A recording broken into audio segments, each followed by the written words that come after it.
Look, Mexican, if you really think that you can knock it. Bruh. Trump receives peace award. Nah. What peace award, bro? What peace award? Yeah, you, little child in Iraq. Yeah, a piece of you over there. A piece of you over here. Little kid in Palestine. Yeah, a piece of you in the water.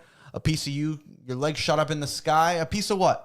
What piece, bro? Yes, Trump asked for a lot of weapons. No, I'm sorry. This is my BB impersonation. No, this is my Trump impersonation of BB. He'd ask for a lot of weapons.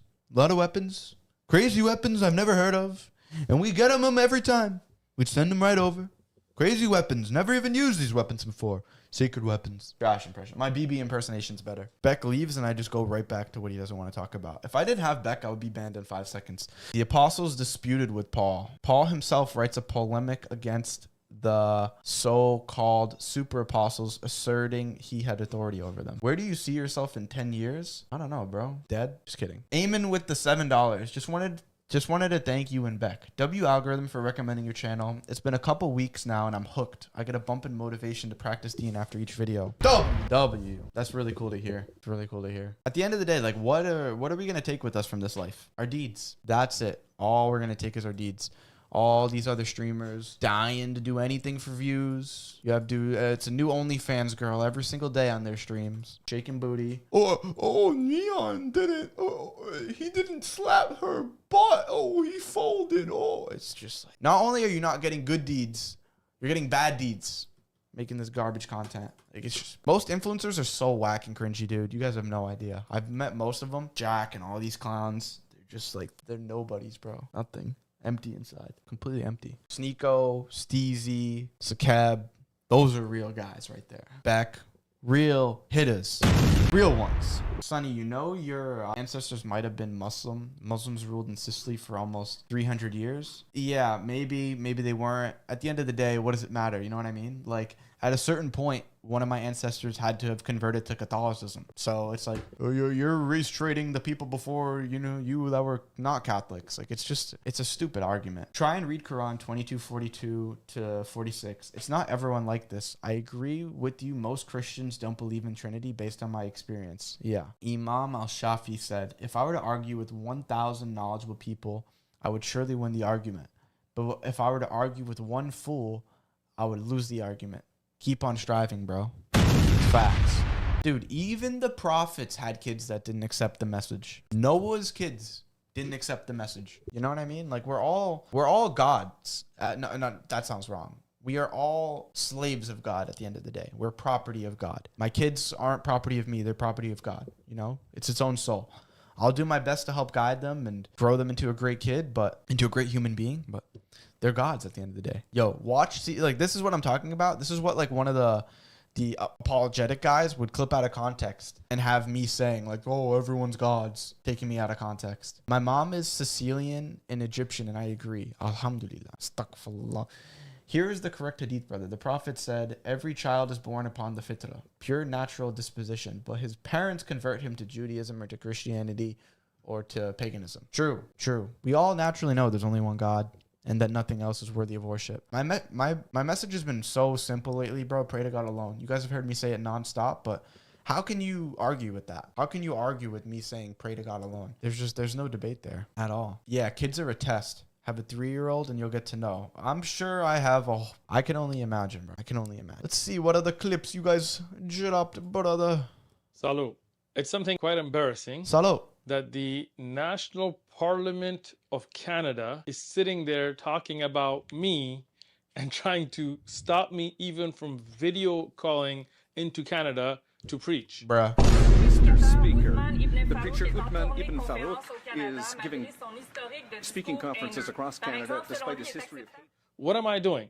Nothing that they're trying to accuse me of. What has Sheikh Uthman ever said that's hateful? What has he ever said that's hateful? We preach nothing but love, unity, fulfillment of self-potential. We have done nothing but have a positive impact on the youth in Canada. In fact, all I do is go put out a table, give out free Qur'ans, build bridges. And is that the most important thing the parliament, the national parliament, should be worried about? Is a guy coming and giving out free Qur'ans? Don't you have bigger issues to deal with, like indigenous rights, like clean water rights, like the turmoil that the First Nations are being put through? Not only are there bigger problems? This isn't even a problem. It's not even like this is a small problem that they're still dealing with. It's not a problem. There's no systematic racism. Do you want to increase the type of racist, Islamophobic rhetoric, or do you want to do what we want to do, is to teach communities to live in harmony and peace with each other? I challenge any one of those parliamentarians or Islamophobes to come and face me and show me evidence for anything that they accuse me of. I have done nothing but bring betterment to the people of Canada, and I wish nothing but good for them. Salut. Salut. Salut. That's what you say when you're cheersing. Salut. We don't talk enough about how conditioned we were, especially as Americans, to be Islamophobic from an early age. Like, I don't think we understand just how deep that conditioning ran. I grew up in classrooms that taught me Muslims were dangerous, oppressive towards women, and that terrorist was practically synonymous with Muslim. That's also why they've started calling Muslims Islamists, by the way. The English language is coded, in my opinion, from the demonic realm. There's a lot of synergy and syncing with it. You know, television, God spelled backwards is D-O-G. Like, that's why there's a lot of stuff like that, which is why I think it's demonically influenced. And the people in power are also intelligent enough to, I don't know if it has to do with the subconscious brain, but they've pushed this word terrorist with Islam so much that now they've combined the two into Islamist, just to make it sound nastier and gross. And God even talks about that in the Quran. I think it's like, woe to those of you who try to make the words of God sound dirty and awful, you know? So it's just, listen to their rhetoric and like the words they try to spew out. Because I haven't heard the word Islamist before like 2 months ago. And now when I go home, I have people saying it to me. I'm just like, that's how you know they're watching Newsmax and We were garbage. spoon-fed propaganda through textbooks, movies, the news, and no one ever asked why we were being told those things and who benefited from us believing them. Our education system was and still is complicit. After 9/11, we were handed a story that 9/11 just happened as if it fell out of the sky one day.